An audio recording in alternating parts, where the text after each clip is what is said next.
and welcome to Indus News Live from Islamabad. I'm Hira Mustafa and these are the headlines.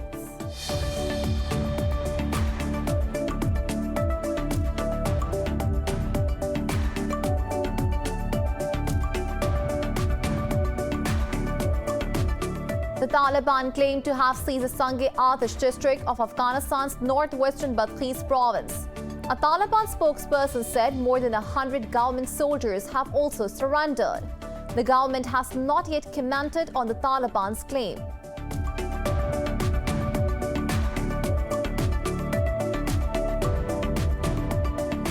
Russia's President Vladimir Putin says Washington's relations with Moscow have deteriorated to the lowest in years. In an interview, Putin praised Donald Trump as an extraordinary and talented individual and called President Joe Biden radically different. Putin's comments come ahead of his meeting with Biden on 16th of June in Geneva.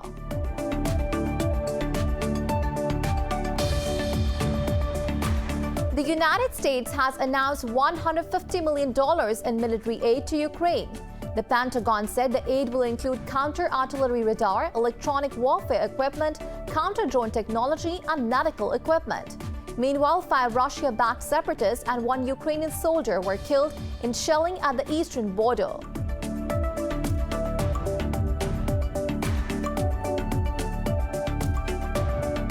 In Vienna, the talks between Iran and the world powers on reviving the 2015 Iran nuclear deal are set to resume today. Iran's top nuclear negotiator Abbas Araghchi said the participants are expected to continue consultations to ensure full and effective implementation of the deal.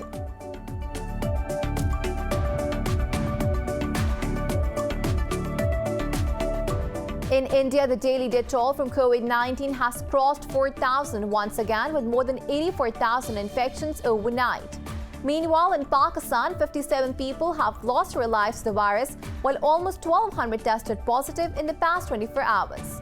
Globally, the number of coronavirus cases has surpassed 175 million, with more than 3.7 million deaths.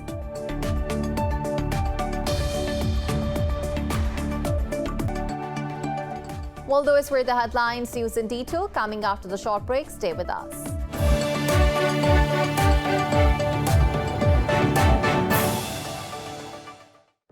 Welcome back. Now the news in detail.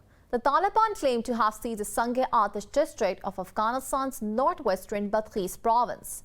A Taliban spokesperson said more than 100 government soldiers have also surrendered. Meanwhile, the Taliban said they killed 9 soldiers at a checkpoint in Maidan Wardak's Syedabad. The Taliban also claimed to have conquered several checkpoints in Maidan Wardak and Kapisa provinces. The Taliban added they killed 7 policemen in Khan Abad district of Kunduz province. The group's spokesperson said 3 other policemen were wounded during clashes, including a commander. The government has not yet commented on the Taliban's claims. The U.S. says international diplomatic presence in Kabul requires a functioning and secure airport. The State Department's statement comes after the Taliban rejected a Turkish proposal to guard and run Kabul's airport. A State Department spokesperson said a safe airport will benefit Afghan travelers and the economy. Meanwhile, American senators have introduced legislation to improve the Afghan special immigrant visa. The move aims to ensure that Afghan interpreters and others who help the U.S. are protected after the pullout. The bill will expand the number of authorized visas by 20,000 and revise eligibility requirements.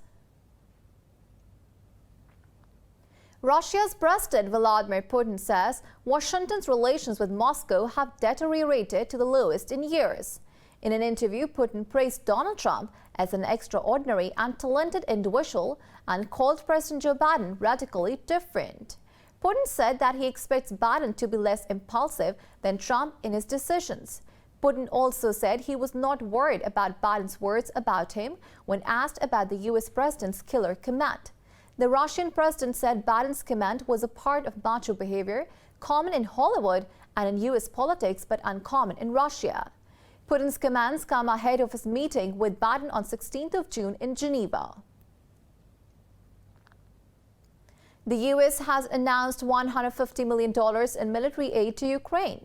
This comes in addition to the $125 million that the Pentagon announced on March 1st. The aid will include counter-artillery radar, electronic warfare equipment, counter-drone technology, and medical equipment. The Pentagon said the assistance aims to enhance the lethality, command, and control of Ukraine's forces. The U.S. will also provide training and equipment to improve the operational capacity of Ukrainian Air Force bases. Meanwhile, 5 soldiers of Russia-backed Luhansk People's Republic and 1 Ukrainian soldier were killed in shelling at the eastern border. In Vienna, the talks between Iran and the world powers on reviving the 2015 Iran nuclear deal are set to resume today. In a statement, Iran's top nuclear negotiator Abbas Araghchi said the participants are expected to continue consultations to ensure full and effective implementation of the deal. Meanwhile, Iran's foreign ministry spokesman said U.S. removal of sanctions on 3 former Iranian officials was not a sign of goodwill. Saeed Khatibzadeh said selective U.S. delisting is not related to the nuclear accord talks, especially when coupled with renewed sanctions.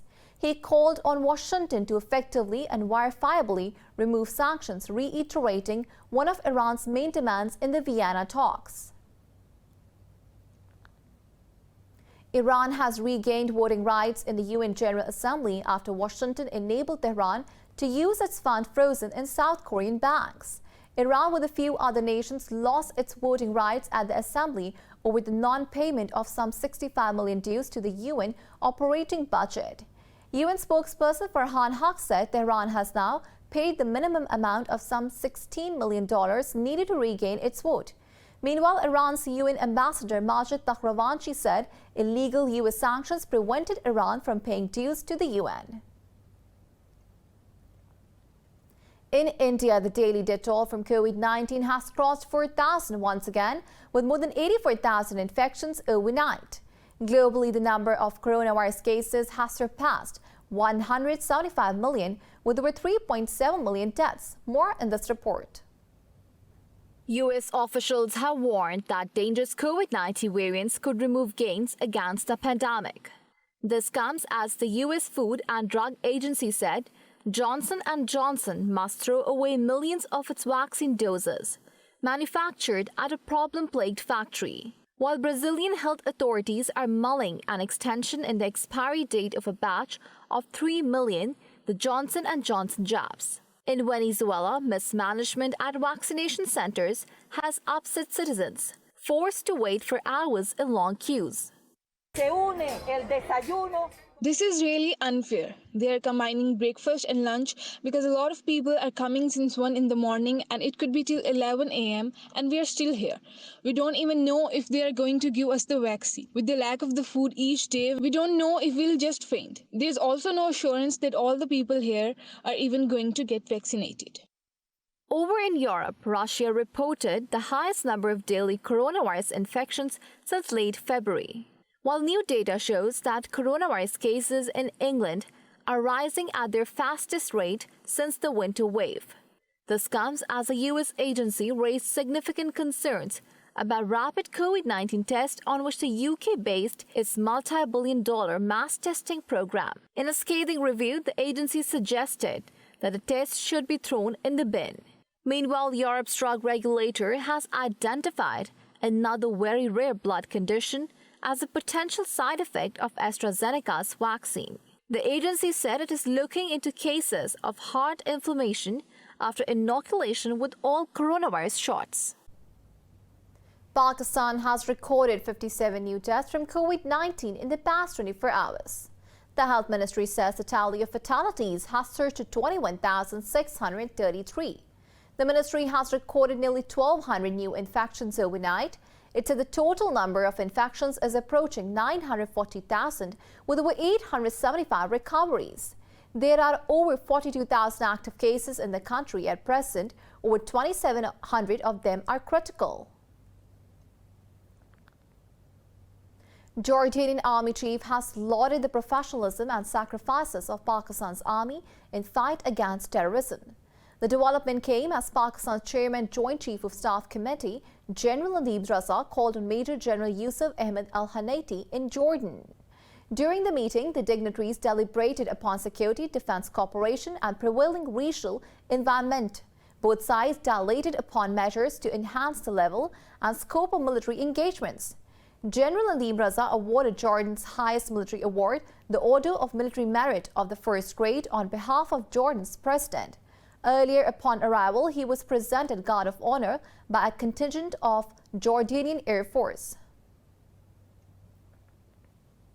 In India, protest by the farmers against the centre's new farm laws has entered its 198th day. To intensify the agitation, the farmers have announced a sit-in at governor houses across the country on 26th of June. A farmers' union leader said they will celebrate Save Agriculture, Save Democracy Day. The union leader said they will display black flags and send memorandums to President Ram Nath Kovind. The farm leader said the Modi government has also imposed an undeclared emergency in the country. Farmers have been protesting at various borders in New Delhi since November 26 last year, despite over 200 deaths. The G7 leaders have discussed multiple issues, including climate change, global vaccination program, and the global tax reform. They are set to agree to a joint declaration aimed at preventing another pandemic. More in this report. The leaders from the group of 7 rich countries have gathered in Cornwall, UK, for their first in-person talks in nearly 2 years. The agenda of the summit on the second day broadens to foreign policy issues and climate change. The White House said the G7 leaders will endorse the proposed 15% global minimum corporate tax in the summit. National Security Advisor Jake Sullivan said that the reform will make the wealthy firms pay their fair share so they can invest in their middle class at home. Moreover, UN Secretary General Antonio Guterres called for the staunch commitment of the G7 for the Paris Agreement and climate change. Guterres also said that the world was at war with the virus and the only response is a global vaccination program that the G7 should ensure. Response to the requirements of the developing world in relation to finance in line with the commitments made in the Paris Agreement and a stronger emphasis on adaptation are 3 priorities in which I would like to see the G7 countries fully committed. The leaders are expected to pledge to donate 1 billion doses of coronavirus vaccine to poor states. In his opening address, Boris Johnson urged fellow leaders to tackle inequality as the world recovers from the pandemic and curb climate change. But campaigners say the vaccine pledges far too little and too late to end the pandemic that has claimed over 3.7 million lives worldwide. Moreover, Prince Charles demanded the G7 leaders to tackle climate change as they are trying to tackle the pandemic. Charles said climate change and biodiversity loss represent a borderless crisis, the solutions to which have been argued about and postponed for far too long. The global health emergency has shown us what a truly borderless crisis looks like. And of course, we did not fully see COVID coming, yet climate change and biodiversity loss represent a borderless crisis, the solutions to which have been argued about and postponed for far too long. Queen Elizabeth caused G7 leaders to break out into laughter after she cracked a joke as they posed for a family photo. The Queen also insisted on cutting a cake with a ceremonial sword on the sidelines of the summit, an event that came as a treat to the G7 leaders. More news stories coming up after the short break. Stay with us.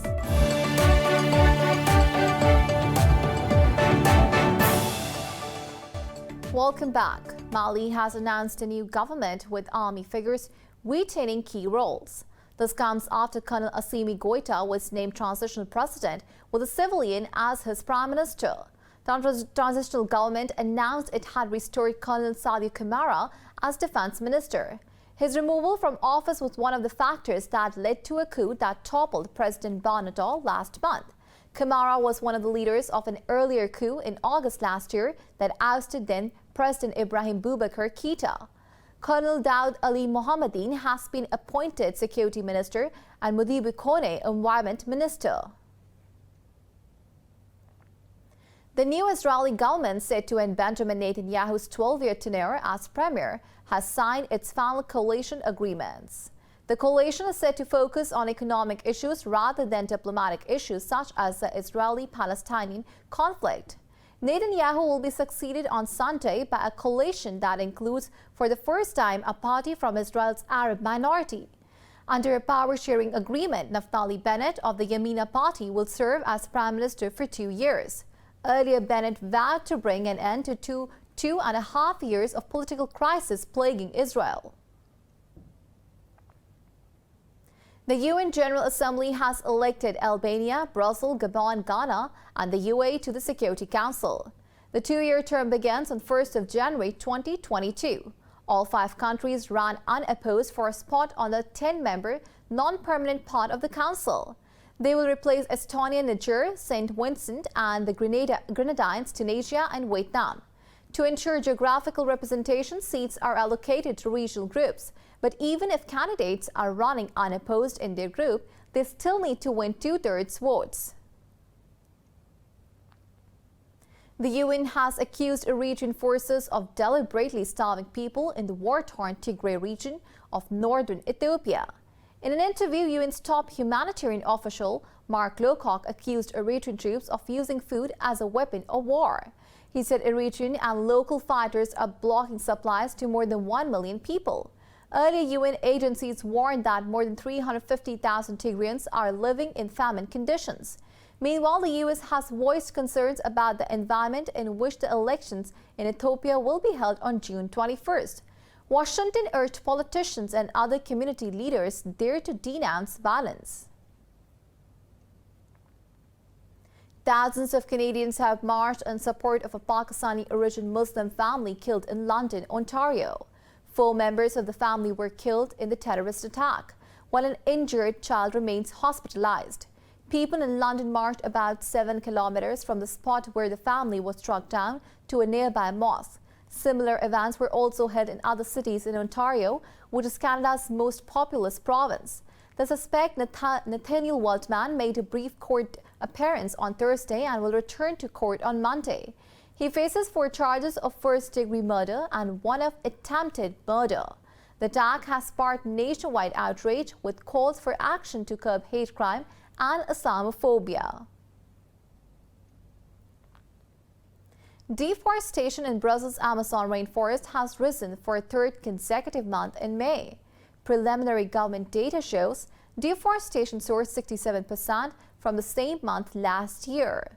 According to the data, deforestation was up 25% during the first 5 months of 2021. Around 2,548 square kilometers of land were destroyed, nearly twice the size of New York City. Much of the land was targeted for cattle ranches, farms, and logging. Earlier, President Jair Bolsonaro pledged at the Earth Day Summit to double funding for environmental action. However, he has yet to follow through on the promise.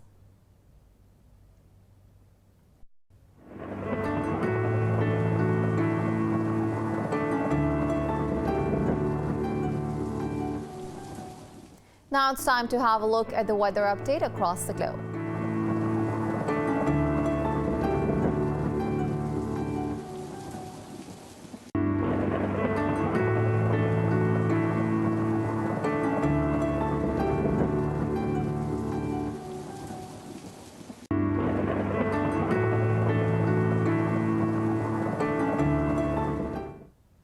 For the latest updates, you can follow us on social media at indus.news.